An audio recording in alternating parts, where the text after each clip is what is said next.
All right, so hello everyone, good afternoon. Happy to have everybody back here at the Glaze webinar. My name is Erico Matos. I'm the Executive Director of the Greenhouse Lighting and Systems Engineering Consortium. The Glaze Consortium webinar series is a selection of live recorded online presentations that cover a broad range of topics related to the controlled environmental agriculture field.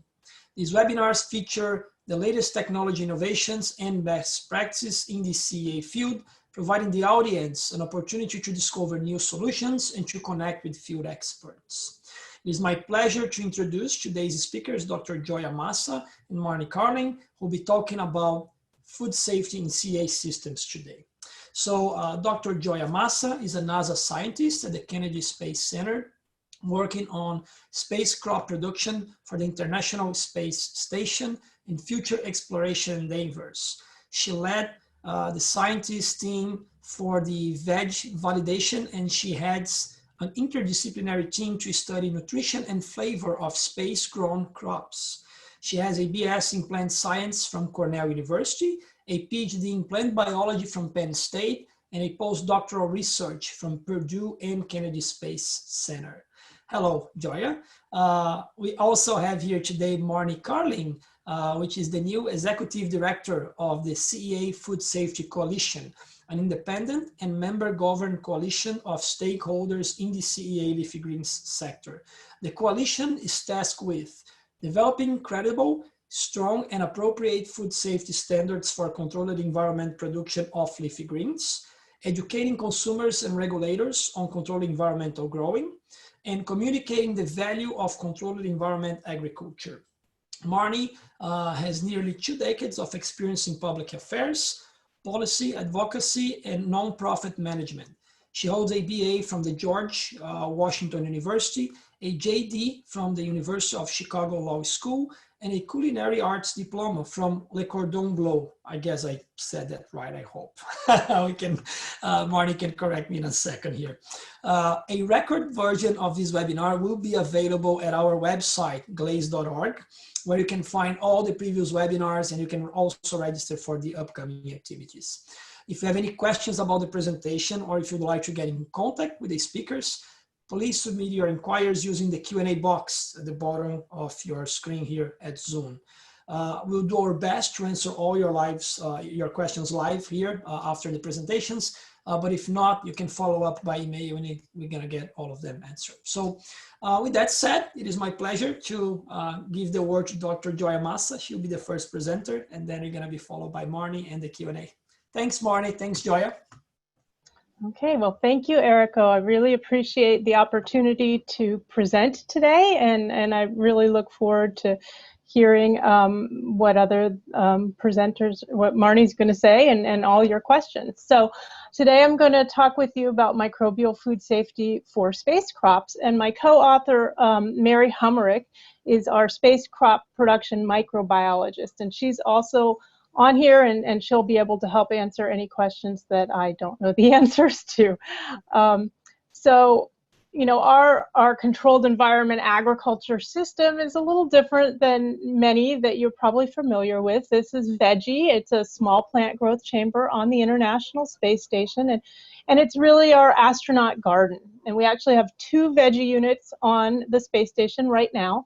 The environment is mostly controlled through the space station controlled environment in terms of temperature, gas composition, relative humidity. All of that is controlled by the spacecraft. But we control the lights. We also control the fans, so we can control air movement through the chamber. And then watering is manual right now with the astronauts.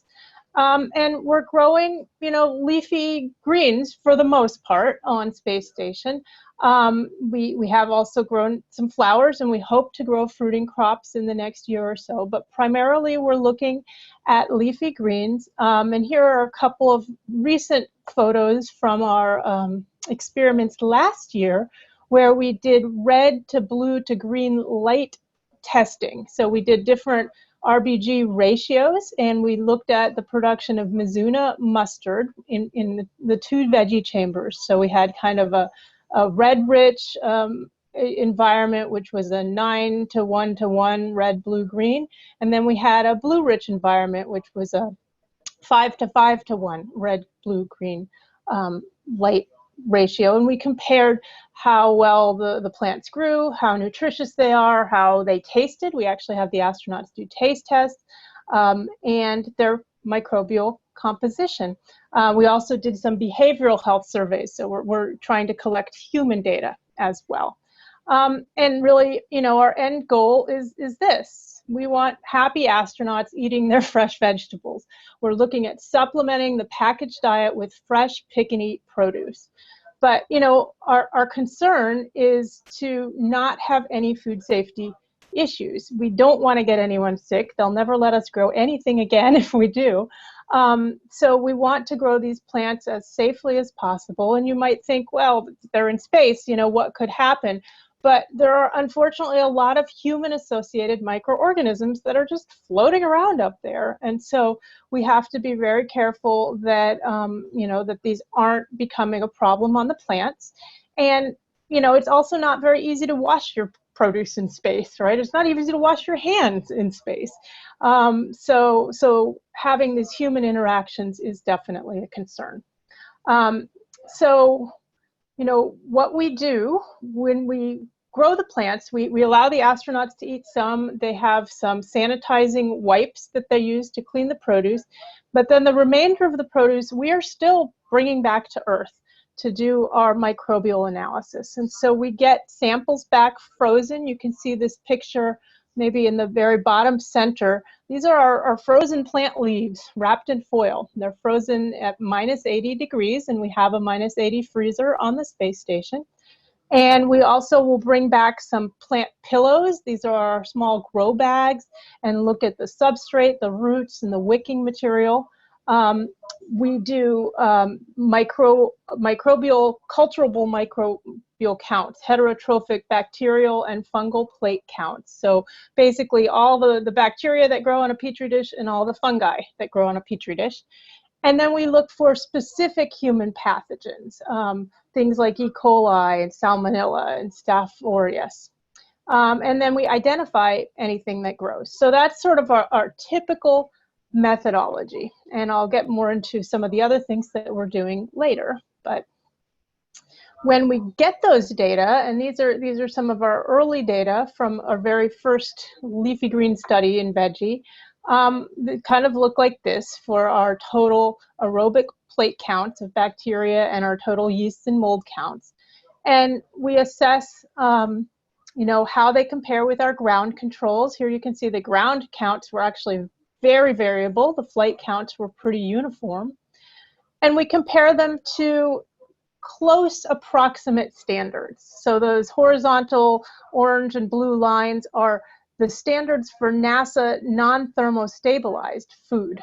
So they're not the standards for fresh produce. And the reason for that is we don't yet have standards for fresh produce. So a lot of our work over the last couple of years has been gathering enough data to start to develop those standards and trying to identify what are good standards for fresh produce, because this is not the same as a package of M&Ms that might be sent into space where these standards will apply.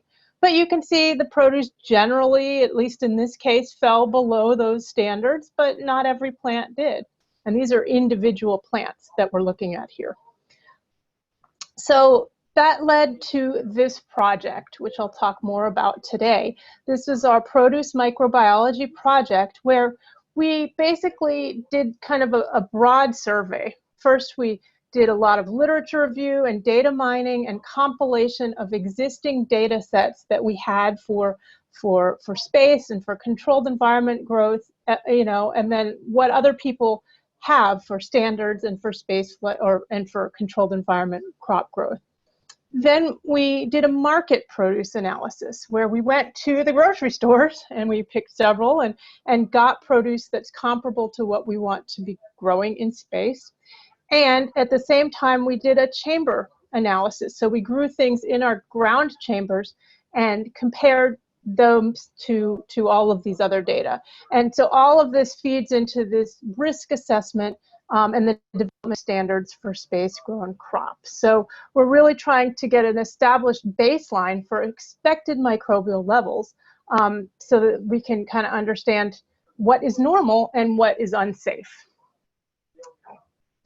So this is kind of a broad overview of some of the space flight samples here on the left. There's in the bottom left corner, that's the LADA chamber. So LADA was a Russian piece of hardware. It was actually designed by our colleagues at Utah State University, but it was the Russian plant growth chamber. And Mary was involved in the microbiology and sampling of the Russian crops, many of which were Mizuna, barley. And then in the top right, that's our veggie chamber, and Mary, of course, has been involved in that. And so we've got some historical data from spaceflight. We have outrageous lettuce, Chinese cabbage, Mizuna mustard, and now we've been growing other leafy greens in veggie, kale and pak choi and other things. And so we're collecting these data for every crop that we grow. But then we're also interested in these future fruiting crops, especially tomatoes and peppers, which we hope to grow in the next year or two. And here are sort of the NASA limits for those different microorganisms. So that can be for reference. So let's see next. And so then we gather the reported values, you know, our retail, our bagged, you know, so we're just trying to grab a lot of data and start to put it together into a picture that will tell a story, you know, what's aerobic plate counts, what kind of yeast and molds do we see any E. coli or coliforms, that sort of thing. For the retail market produce, we tested crops that were as similar as possible to the varieties that we'd selected for space growth. So we didn't have outrageous red romaine lettuce, but we found a red leaf lettuce that looks pretty darn similar. We didn't have Mizuna mustard, but curly mustard is similar. And so we also tested the cherry tomatoes, radishes, and bell peppers. I'm not going to talk about all those data today, but we collected samples in triplicate from 3 different grocery stores, and we did these twice with a month in between our collections. And you can see there, you know, some of our grocery stores have really beautiful produce displays, but that doesn't necessarily mean they're the cleanest. When we grew things in growth chambers, we tried to grow under space station relevant conditions. So for the environment, that's pretty low humidity. Space station is 50% or less, usually 40, 45%. High CO2, it's around 3,000 parts per million CO2, 23 degrees C, pretty much uniform temperature. We didn't have LED lighting in these particular chambers, so we just used fluorescent lighting, but we used the same photo period that we've used in space, which is 16 hours, and the same light level, which is 300 micromoles per meter squared per second. And the growth media that we used is the same that we use inside those plant pillows, but we use them in pots with a bottom watering technique. And so then we sampled for culturable microorganisms and for those specific pathogens. NASA recently added Aspergillus flavus to the mix for one to sample as well. So we've started sampling for that.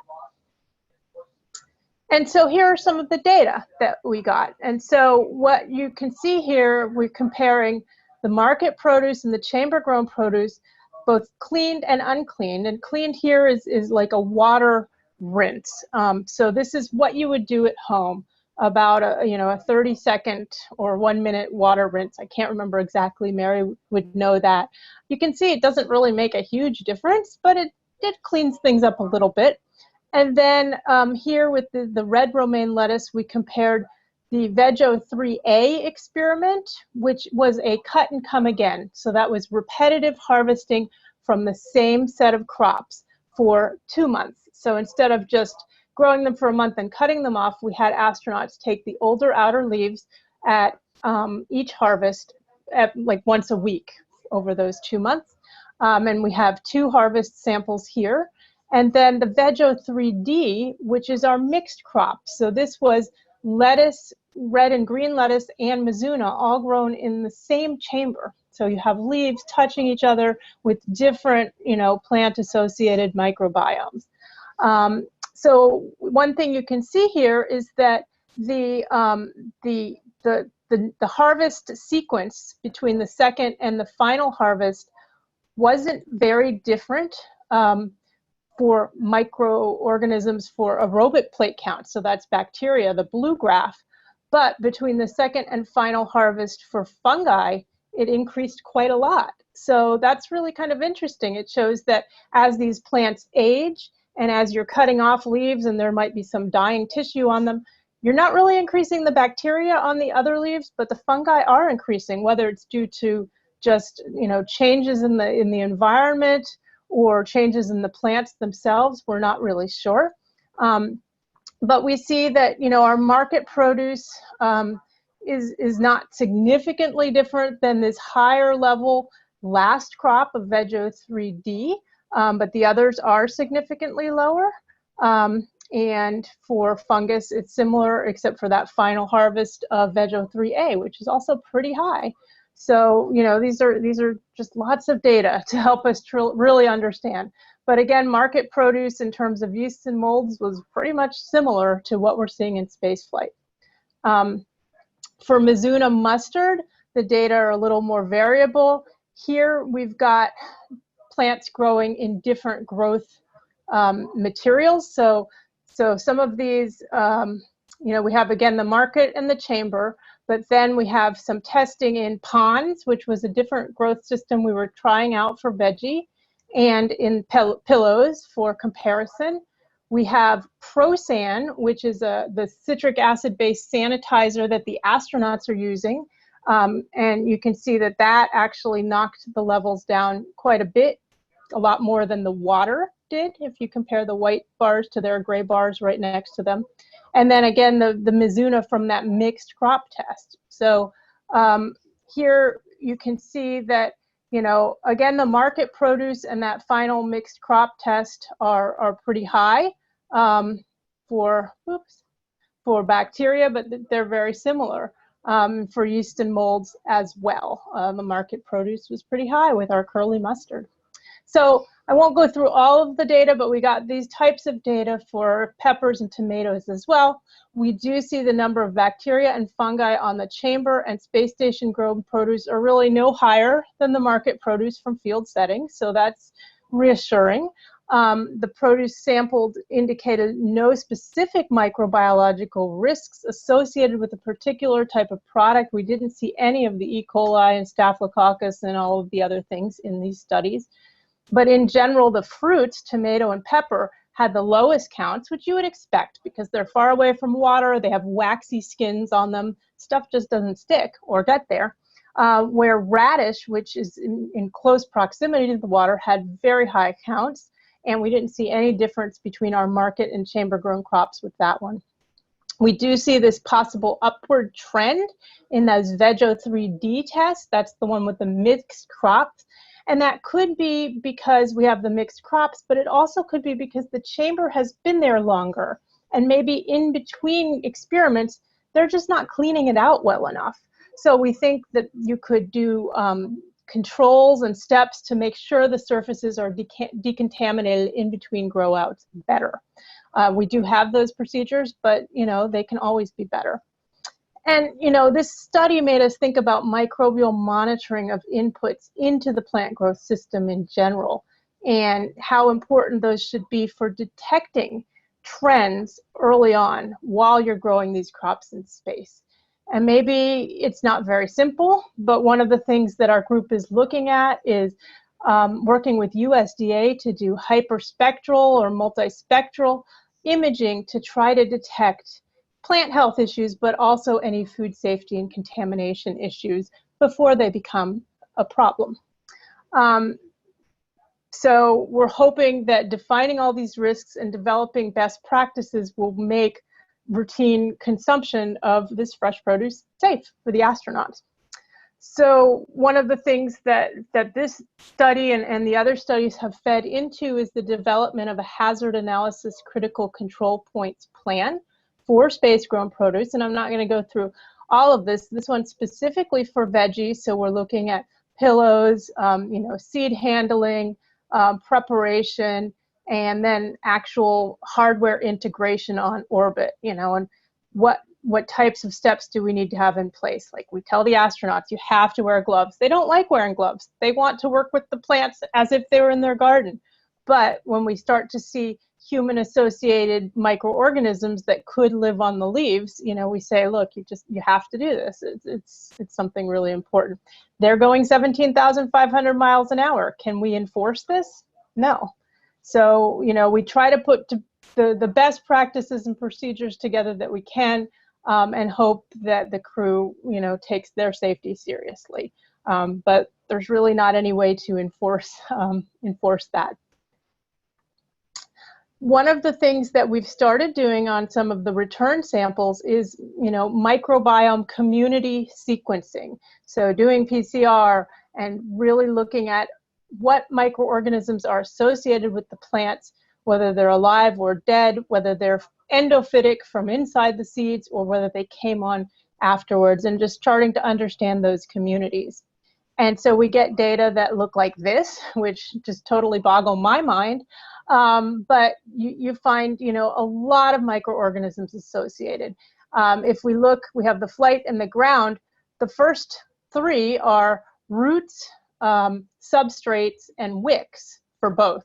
And you can see that those are all materials that are in contact with the water, and they're all very similar communities, and they're very complex communities. When you have water, you have all that. But the fourth bar and then the eighth bar are the plant samples. And you'll see that the flight plants have a lot more diversity than the ground plants in terms of their microbiome. You know, without convection in the spaceflight environment, water behaves differently, gas behaves differently, and there's a lot of stuff in the air there that's not in the air in our very clean growth chamber. And so you do get this much more complex microbiome on the space-grown crops. So currently, you know, we're continuing to conduct these ground-based microbial food safety and microbiome tests of our candidate crops. Before we even send crops to space, we give them kind of a thorough vetting to make sure they'll be safe to eat. We have to work this with different flight surgeons and safety folks throughout NASA to get approval for the crew to grow and eat the crops.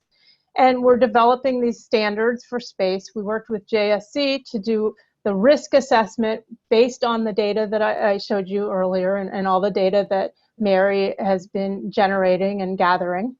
And we're looking at the use of on-orbit resources. You know, can we do PCR in space? Yes. Is it easy? No. It takes a lot of crew time, a lot of resources. So what types of methods and approaches and equipment could be useful for doing those studies? And, you know, ideally, we would love to do the non-destructive imaging, because, you know, what if the piece of plant that you sample is fine, but the piece you eat is not? And then looking at the relationships between the microbiomes and food safety. Ultimately, we'd love to be able to sanitize our produce with very few consumables, very low input, because we can't just keep sending up, you know, citric acid wipes. So we need to develop other ways to sanitize produce. And we want to be able to control and identify any microorganisms and biological stresses and pathogens, and ultimately use that microbiome, perhaps build a microbiome that we can put on the seeds as a seed treatment that will protect the crops and enhance growth. So I'll just end with, you know, there's a lot of people as part of this team that are doing a lot of work here. And the astronauts, of course, are, you know, one of the biggest and most important part of the team, because that's why we're doing all this. So thank you very much for your attention, and I will stop sharing and pass it to Marni. Excellent. Thank you so much, Gioia. I will start to share.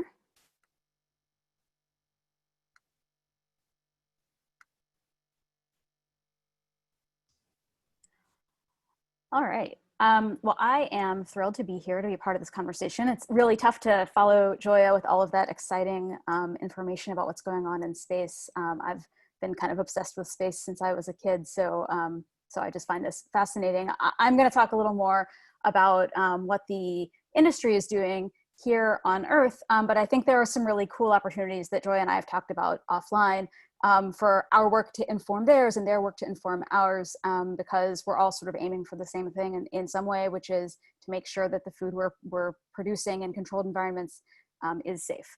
And so I think there are some really exciting ways to see how these two pieces of work go together. My name is Marni Karlin. I'm the Executive Director of the CEA Food Safety Coalition. And like I said, I'm thrilled to be here to talk about food safety opportunities and challenges in CEA leafy greens production. I'll tell you just a quick bit about our coalition. We are an independent and member-governed organization whose membership is comprised of stakeholders in the controlled environment leafy greens sector. So that includes producers, but also turnkey solution providers, suppliers of inputs, technology, equipment. We're trying to represent the supply chain as a whole. And as Eriko mentioned, we were established to develop credible, strong, and appropriate food safety standards for CEA produced leafy greens. Also to educate consumers and regulators about controlled environment growing and to communicate the value of controlled environment agriculture. We were founded by 6 of the leading producers of controlled environment leafy greens who view food safety as a pre-competitive issue. We as controlled environment producers and as a sector have a unique story to tell and value to add. And there are opportunities for us to take increased food safety precautions in some areas and also offer higher comfort around things like traceability in other areas, which we know is critical. So when we say controlled environment agriculture, we mean a lot of things. We are production process agnostic as long as your environment is controlled. So we mean greenhouses like these. We also mean vertical production like this, or like this.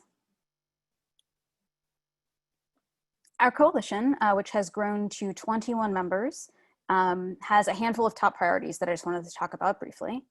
First, we are developing a CEA-specific food safety module that our members can adhere to in addition to an underlying food safety standard, as well as a seal that our members can use to communicate their adherence to this module. We intend to roll that out later this year, so keep an eye for that. And I'll talk a little bit about what we're thinking about in this presentation. Second, as a coalition, we have developed a uniform set of criteria to support the use of a no need to wash label by our members. Our members have found that different consumers, different customers have different requirements for use of such a label, and this lack of consistency or uniformity has been challenging. So we pulled together a uniform set of criteria from which to have the conversation about the no need to wash label. And we've also been working on developing a research agenda. While we are not a research institution and I am not a research scientist, our industry participants do have some ideas of some research questions that it would really be valuable to have answered to further our work in support of enhanced food safety. I'll mention a few of those as I go through our presentation. So we're developing that research agenda as well as relationships with academics to try to support that research. We also have an advisory council comprised of retailers, academics, and allied organizations to help us ensure that our work reflects their considerable expertise and perspectives. Okay, so we'll get into the details with regard to food safety opportunities specific to CEA production. And I'll touch briefly on a few: hazard analysis, water, environmental monitoring, infrastructure, system design, and equipment and materials, pesticide use, and then, of course, traceability. So, of course, all of our work stems from a company-specific hazard analysis. Specific potential hazards or control points that CEA producers should consider in their hazard analyses include the ones that you see on this slide: seeds, media, nutrients, recirculating water, and site control. And I'll talk about a handful of them. So first, water. Controlled environment producers use water a bit differently than traditional outdoor producers, and so their hazard analyses need to reflect that. As we know, some of the major E. coli outbreaks we hear about trace back to contaminated water. So one big advantage of CEA production is that we generally use potable water, municipal water or well water. And this is a big benefit, but we, as CEA producers, we have to understand that potable water can also still be contaminated. So we still have to have a robust testing and hazard control program in place. And this needs to consider any water that could come in contact with the plant and also with food contact surfaces. And moreover, because we use recirculating water, it's critical that our hazard analysis is a continuing hazard analysis with testing and treatment throughout the water's life, at its source, when it's supplied to the plants, on return, not just at one point in that cycle, but recognizing that contamination could happen at any point, and we need to be ahead of that and ensure that our testing and treatment program considers all of that.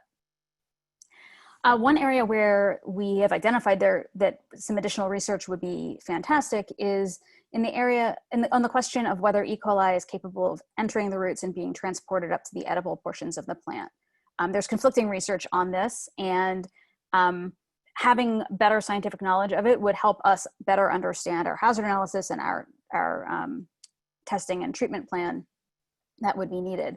Since of course we don't spray the edible portion of the plant with water, but we irrigate through root uptake, it is an important question to be answered. Environmental monitoring. So here we focus on testing, again, based on the company's specific risk assessment and zone-based environmental monitoring. This is critical because of the nature of CEA production. Zone 2 or 3 surfaces can become zone 1 depending on how they are used. So CEA producers really need to do a robust risk assessment of their particular practices and develop environmental monitoring programs from there.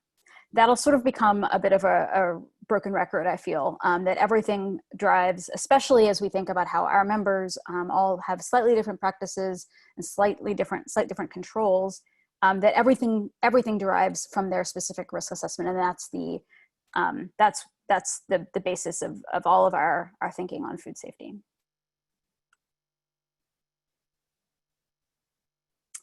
So infrastructure, system design, materials considerations. This is an area where, because we grow indoors, our production food safety hazard analyses and audits need to include consideration of things like building materials, especially in the germination and growing areas, HVAC systems, both thinking about air quality, but also thinking about maintenance of these systems. Traditional food safety audits for field-grown, field production don't ask what to do when your HVAC system, when you have maybe a leak or a problem. We should be asking those questions. Associated farm material hazards, such as lighting, robotics, sensors, and again, food contact surfaces and adjacent food contact surfaces, including plant containers. Pesticide use. So many CEA producers do not use pesticides on their products, but some do use sanitizers for irrigation systems or food contact surfaces, or apply inputs to seeds, all of which could lead to some risk of pesticide residue. So again, CEA producers need to do a specific risk assessment, and in that risk assessment, consider the likelihood of pesticides or pesticide residue entering the saleable portion of the crop, and implement testing when appropriate based on that risk assessment. So this is another area where we've identified some additional research would be useful, particularly on the question of root uptake of pesticide residue. So I wanted to end the specifics about food safety on a high note, an area where CEA production offers some clear advantages, and that is, of course, traceability. As we know, traceability is critical in food safety, and the FDA even released its proposed rule on traceability in response to FSMA earlier this week. And CEA production really offers the opportunity to trace a plant from seed to consumer, including every step of the way, everything it was fed, every way it was irrigated. And in the context of potential adverse events, enhanced traceability can allow for quick and targeted removal of potentially contaminated product from the supply chain. And this is an area where we feel really, really strongly that we can serve as an example, and we'll be sharing that information with the FDA in their open comment period. So on behalf of our 21 members, we are very, very grateful for this opportunity to participate and look forward to the conversation with the participants. Thanks, Erica. Thanks, Marni. Thanks, Gioia. Great presentations. Lots of good information. We had a few questions coming up through the Q&A box, some on the comments as well. But first, I'd like to thank you again for the presentation. And just before we go to the questions, I found very interesting that Gioia was talking about the lack of standards, even here on the produce side on Earth. And then Marni just jumped right away on the development of those standards, the seal. So I think that's just really validates and show the need for that, which I think we all know about, but for some reason was not here yet. So especially now with these breaks of E. coli makes even more important. So just highlight that connection point. My first question is just something that I had in mind before the presentation, and then Gioia talked about one of the challenges that they have at NASA is telling the astronauts not to touch the food with their hands. And I assume astronauts are very intelligent people, right? So they get the importance of doing that, but they still have this instinct of doing those things. So in this field of the education and just outreach and information, I think the question now is really more for Marni than for Gioia, but that's a good example. You talk about developing the methodology, the policies, and getting the certifications for the growers. But even if Gioia does everything with NASA to do the methodology and you do everything to create the seal and the approval, it doesn't mean the public will trust that or the public will get the idea right away, right? So you still have this acceptance with the public, the general public. So could you talk a little bit about that? And Gioia, you as well can comment a little bit on that. What is the challenge? How do you see that in communicating to the final consumer, the importance and letting them know that they can trust these new methodologies that is being developed? No, that's absolutely right. I think a piece that maybe I didn't touch enough on is exactly that, is we can do all this work, but if we don't educate folks, if we don't communicate about it and educate, then we're in some ways shouting into a vacuum. I think it's critical that we as a sector, and I'm going to speak on behalf of the coalition and our members, because that's what makes sense, that we as a sector also do the work to communicate the value of what we're doing, right? And so that is something that we as a coalition are doing, whether it's engaging with regulators, which I think is also important, or also engaging with consumers to sort of explain what is controlled environment agriculture and why do I care?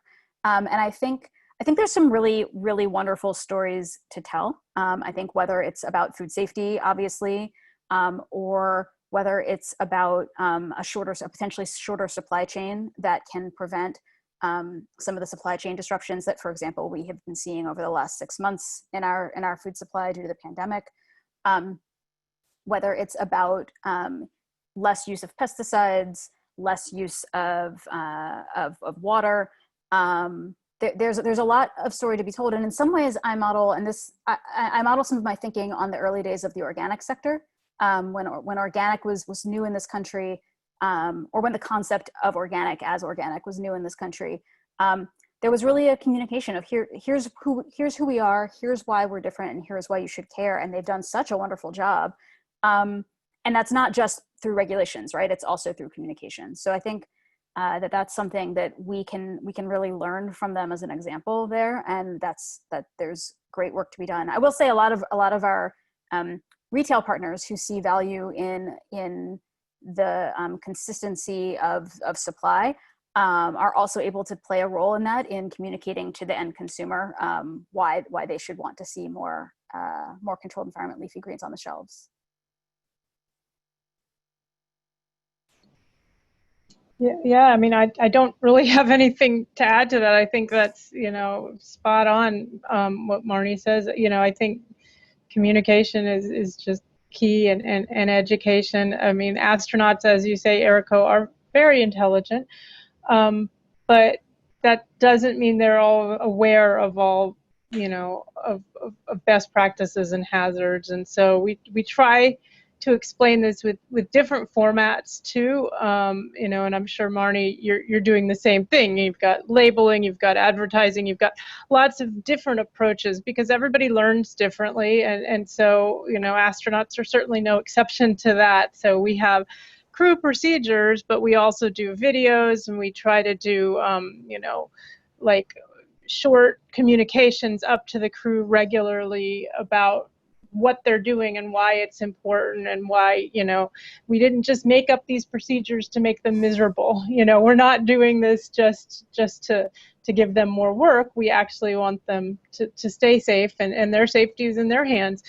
I'm wondering, maybe Marni, you could talk a little bit about this. Have you seen any impact with like people growing things at home and how that might change their perception? You know, like a lot of people have little indoor gardens and things now, or a lot more than ever used to. I wonder if there's more of a connection there or not. I don't know if we have any way to know this.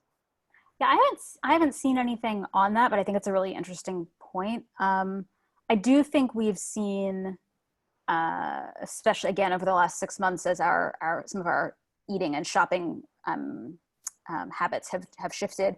I do think that we've seen an increased interest in healthy and reliable food. I don't necessarily know that consumers then are able to sort of unpack, well, what does that mean, and should I pick CEA? Like, does that lead me to controlled environment produced greens? And that's an opportunity for us, right, to have that conversation. But I don't know whether home gardening, what impact that's had. That's a really good question. That's a good point, Gioia.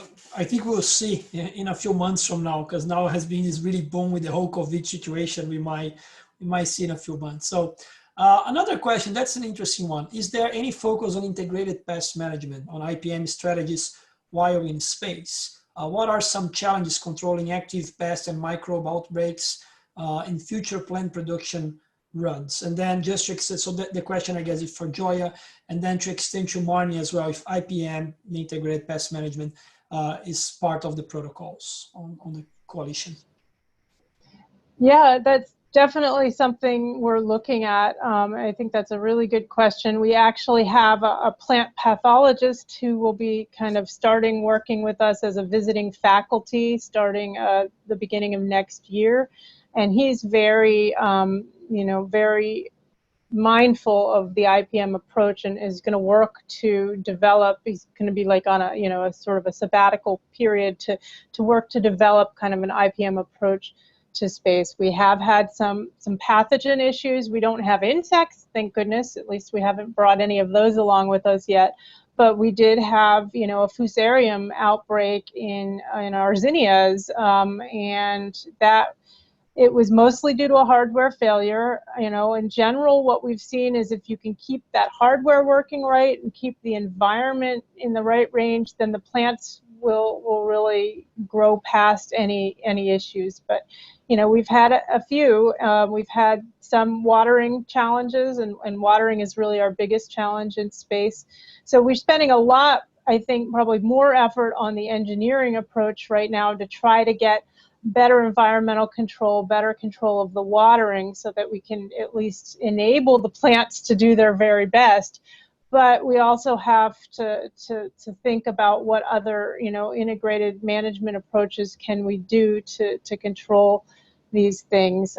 We had one of our team is looking at microbiological controls for fungus and things like that. And so, we have a lot of interest in that. Getting NASA to the point where they don't say, the only good bug is a dead bug, and where they can admit to, maybe a probiotic approach to controlling plant microbial contamination is a really good one. We're working on it, but it's slow going. But yeah. So the next question, I will combine two questions here, which is that's more for the CEA Food Coalition.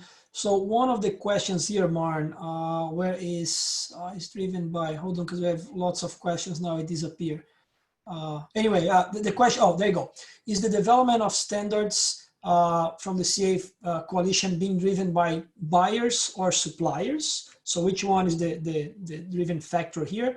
And the other one is, how is that different from the initiatives already out there? So why, you mentioned at the beginning that this initiative came from the co-founders, right? So you have some of the growers itself coming up with that. So how is that different from other things? Why they thought it would be important to launch this initiative? Mm-hmm. So the development of standards, we are developing standards through a working group of our members. Our members are primarily producers, although we do have some input suppliers, equipment producers, manufacturers, et cetera. But I will say that the technical standards working group is made up completely of producers. And those folks, we worked, so first what we did, and this will sort of answer how it's a little different as well. I'll go through a little bit of our process. We started a working group of our members, and the members, like I said, of this working group are all producers. They vary in size from very, very small to very big. They vary in geography. They also vary as to whether they're greenhouse or vertical producers. We then, as a coalition working group, we engaged NSF to develop a gap analysis. So to look at the existing standards out there and look at what CEA producers do and identify where there are gaps in the standards where questions aren't being asked that reflect what CEA producers do. And that's where, when we identified those gaps, that is where we really focused. Again, we're not trying to recreate the wheel. All of our members are already audited to existing food safety standards and will continue to be audited to those. And we're looking to fill those gaps. And so, so that is the work that we're doing. I will say one other thing around the question of driven by buyers or suppliers. Our process as a coalition, I have a background in law and regulations, so I'm a process person. So our process as a coalition is to have this working group of our members develop the standards, develop the draft standards. Then we actually do engage with our advisory council, which does include some retailers as well as academics, to get some input from them on our draft standards. They're not in there in the like sausage making space where they're actually putting pen to paper, but we absolutely are taking input. And then it'll roll through our entire membership and then through the board. But that's our process. Perfect.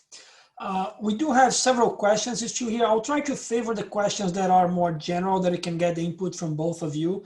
And then if we have time, we can go to the specific questions. And then afterwards, I can share with both of you the specific questions that go. But just to keep more dynamic, I'll try to get the ones that are more going in both directions. So the next one is, now I got lost because I was talking to you. The education and training. So what resources are available with respect to education and training and etc. for a small enterprise in planning stage to enter into the field of leafy green production, CEA, specifically for microgreens? So I think this question is good for both of you. So Gioia, if you know of technical resources and educational content that they can find, and Marni with the Food Coalition, if you have any resources that they could look for. Well, I think Marni will probably have more information, but you know, we've been working with USDA on microgreens, and so they have researchers on there. We actually have established kind of a microgreens chat, and so if people are interested, we have a postdoc specialized in microgreens. We're bringing together people in the industry, people in academia, and USDA who are interested in microgreens, and we meet once a month and just chat about different issues in microgreens. So if you're interested, I guess, Errico, you could provide my contact info, sure. And I can get you involved in that. But yeah, we don't have really specific education aspects for that, but we are trying to start more communication in that area. Yeah, and I think I don't have a ton of great answers for this, and I apologize, but I will say that as one of the values of our coalition is the network of folks who are all in this sector and who share as appropriate information on best practices, on how to be sort of good actors in the CEA leafy greens field. And so while I don't have at the tip of my tongue resources on training on sort of how to stand up a microgreens, a CEA microgreens farm, I do think that one of the things that I would recommend is engaging in community, in networks of folks in this sector. I think a lot of folks are really excited to sort of share best practices because if we all sort of succeed, then we all succeed, right? I mean, that was not the phrase I was looking for, but I think if we help each other, we all succeed. And so that is one of the the values that I know some of our smaller and newer members have found. Yeah, and you're right. If you all succeed, you all succeed. I would agree with you on that. We should help each other. That's great. I'll make sure I share the Food Safety Coalition website as well. I think that in itself is a great resource. That might be the best place to look for information on. So I have another interesting question here, which is, I'm working with vertical hydroponic farms. We use sanitizers when cleaning the vertical poles. Other thing is when we market our produce, we assure our produce are pesticide free. What are some of the ways we can test if the sanitation process that they're using is not causing any harm to the produce or to the consumers? Are there any specific tests for that?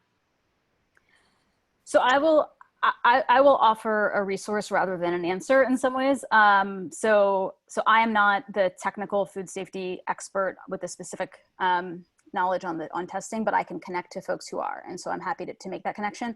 I will say I do know that there are certifications for both pesticide-free and pesticide residue-free that lay out a number of criteria that might be a good place to look as well. But I'm also happy to make the connection to. I lean very heavily on some of the food safety experts from our members, and they would be the technical experts. Unless Gioia, you have a better answer.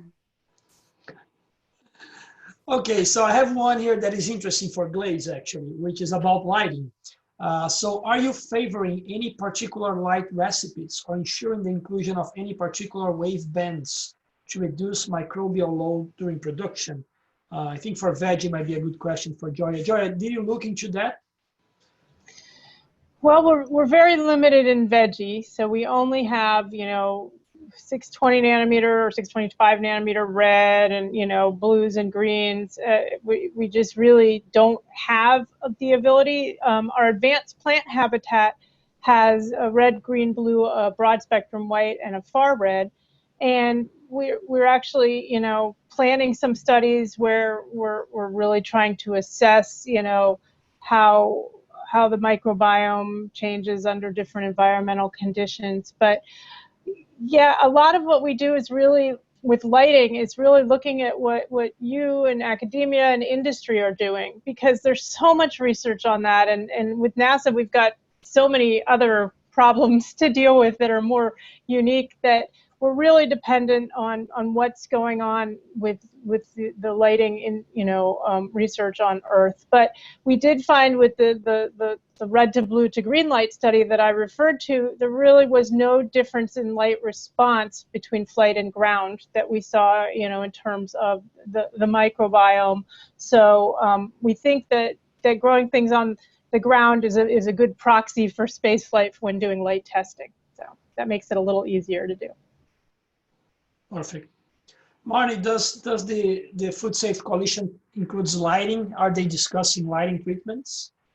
We discuss lighting in a much more general way. Again, as a coalition representing members who make different sort of commercial choices, we don't favor any particular light recipes per se. Although it's a very interesting question of whether. And I would love to see the research of whether particular lighting recipes would reduce microbial load. We think a lot more, well, so far anyway, we've been thinking a lot more just about the food safety, the food safety considerations around lighting that we need to take into account, particularly around cleaning, around an assessment of what to do if a light breaks, things like that. But I think that's a really interesting research question. If there's not research out there, I feel like we should be adding that to our list of important questions. Great. We're almost at 3 and we have a few more questions. So we maybe be able to answer all the questions if we spend a few minutes more. So if that's okay with both of you. And for those in the audience that wants to stay and hear a few more questions, more than welcome. So we have 2 questions here kind of related. That's the ratio of people that's more for Marni. So saying, has the organization been looking for CEA leaf crops, food safety, microorganisms profile versus field-grown crops? So the question here is if you're basing your levels and your standards in CEA with field-grown crops? And then the other question that is related is if the coalition is looking into more greenhouse growers to be part of the group to reflect what we see on commercial facilities or commercial groceries, for example, right, with the sailors. This balance between indoor versus CEA, and now in this case, you're even taking space into account. So we are going one step beyond. So these two questions, Marni, if you compare versus field grown, and then a question about the ratio, the membership to represent the interests of greenhouse growers and the plant factories or completely indoor growers. Yeah, so let me start with that second question, if that's all right. I think we've been making strong efforts to reach out to the entire sector, to greenhouse producers, to vertical producers, small to big, et cetera, to equipment suppliers and input suppliers, to really try to reflect input of the entire sector, because we firmly believe that our work is only as good as those who we represent, right? Both from an experience and expertise perspective of putting all those brains in the same place and making sure that what we're doing is informed by that, but also at the end of the day, from a buy-in perspective, if we are doing work that doesn't resonate with a piece of the sector, then that probably means it isn't the best work. Makes it hard. Working in coalition is hard to try to keep everyone together, but that's where you really make the most progress. So I will say, in terms of efforts, we as a coalition have been in existence for just about a year, and as I'm sure you know, standing up a new organization from scratch as a coalition takes some efforts, and so we are doing outreach to everyone we know who's in the sector, and people we don't know, everyone I read about, and we're doing our best to ensure that our membership really reflects the sector. It takes time, and it takes conversations, and we are really lean. We're very young, and I am our staff. So between recruiting members, running an organization, and also doing that substantive work of actually developing standards and things like that, it's easy to not get all of it perfect. And so we have more to do on that front, and we are working hard to do it. Erico, on the first question, I apologize. I didn't totally understand. Is it just, are we comparing our practices to field grown? Can you help me remember? Let me read that again. So has your organization look at CEA leafy crops food safety microorganism profile versus field grown crops? So I think if the microorganism profile that you find on leafy greens grown in greenhouses, if you're comparing that versus the field grown. So we have not. Again, we are starting in a sort of big picture policy standards space, and we are identifying the questions, the sort of research questions that are needed. I think that's an important one. We've talked a lot about, and again, I am not a scientist, so I'm about to use some words that I may use wrong. But we have talked a lot about sort of the microbial environment and the potential sterility of a controlled environment, and how sterility is not actually the best thing ever.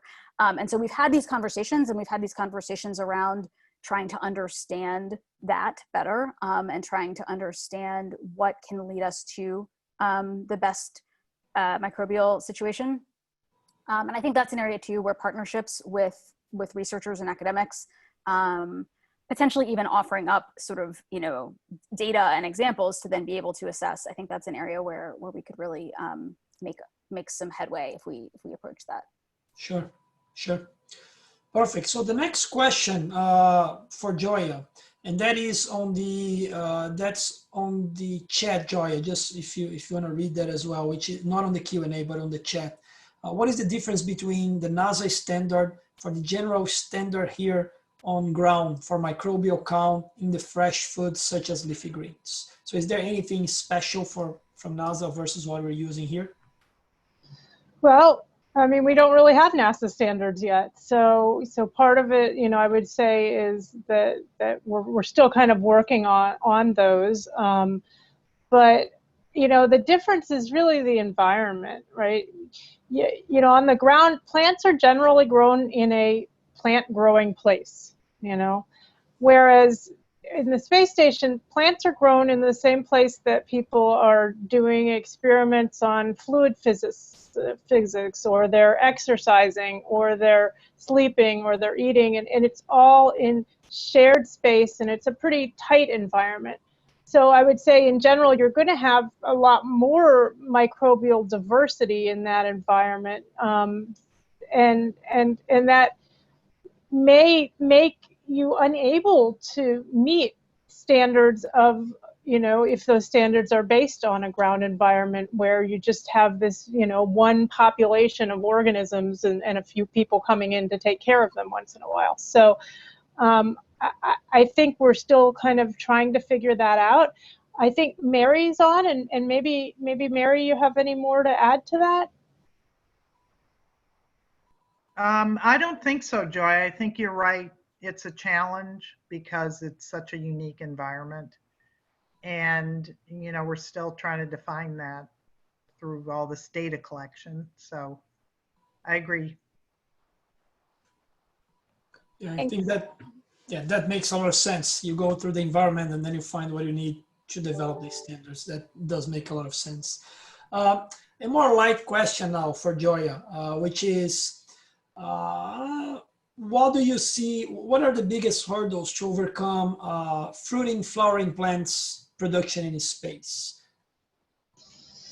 Yeah, you know, I think I'm still going to go back to what we call our lowest hanging fruit for that is really the watering. You know, we haven't gotten it yet. We're still either overwatering or underwatering our crops because the way fluids behave and the way gases behave and the fact that water and air don't mix well, it's a real challenge. And so for short duration growth or long duration growth, you know, it becomes even more of a challenge. I think we haven't figured out pollination for all crops, so that's again going to be a really important and interesting thing to look at for space. We just haven't done it enough. And so, you know, we know that you can have astronauts hand pollinate. That takes a tremendous amount of time. So do they need to do that? Can we have them just tap the stems? Will just throttling the fans be enough, or will the fans just be enough for pollination? So I think that's kind of an open question still. And then, you know, if I saw another question on varieties of peppers, for those of us who've grown some of these crops under LED lights, you know, we do see some challenges when you're growing in a really small growing area. That's a challenge, keeping your plants compact. So this gets back to lighting. Lighting is so critical, and for tomatoes and peppers and fruiting crops, I think it's going to be even more critical. Triton, which is a variety of pepper that was mentioned there, is great. It's super dwarf. It's really cute. And then you grow it under LED lights and it gets, you know, intumescence or all over. And it just, without the UV, it's kind of monstrous, right? And so we're doing a lot of cultivar selection to try to identify which cultivars are going to be suitable for all these aspects of growing in a controlled environment and in the space environment. And you know, I think a lot of people in this industry are very interested in varieties that could do well for space, and I hope ultimately we'll start getting, you know, and could do well for controlled environment ag, and I think we'll start getting maybe some plants that are selectively bred or engineered to grow well in these environments that might, you know, not respond the same to some of the stresses as our traditional varieties. So hopefully we'll get there. Great. Well, I think we have one last question, more general as well. This question is going for both Marni and Gioia, which is about the future of indoor farm in general. So how do you see that based on your research, Gioia, and your context with the industry, Marni? Basically the question is this something that will be feasible in the deserts and the space station only, or is gain more market acceptance and will be feasible to produce your large scale indoor farming? I guess that would be the question. Any thoughts about that before we go? I think the future is definitely bright. I think, we've learned a lot, and with industry, with technology development, with all of the different players in this community right now, there's just such a wonderful amount of knowledge and excitement and enthusiasm. And I think it also captures people's imaginations a little more than field agriculture, which helps. And when you start to couple that with some of the great things that Marni was talking about, labeling and having produce that you don't have to wash and things like that, I think there's a lot of appeal. And so I think it's a very bright future. Yeah, and of course I agree. And I think that it's a commercially viable future as well. Now, of course, I think it's important. I think there's ways that this will be commercially viable and ways that it may not. And I think we need to learn the demand as well as the limitations of sort of what is out there. But I think there's great opportunity for this, both as I think the question asked in sort of urban areas and in food deserts, but also just to shorten a supply chain, right? And one of the things I keep coming back to, but I really thought was an interesting learning experience over these last six, 7 months, was the ability of a lot of my members to reliably get controlled environment leafy greens onto shelves when the food supply chain was otherwise having some hiccups and some bumps.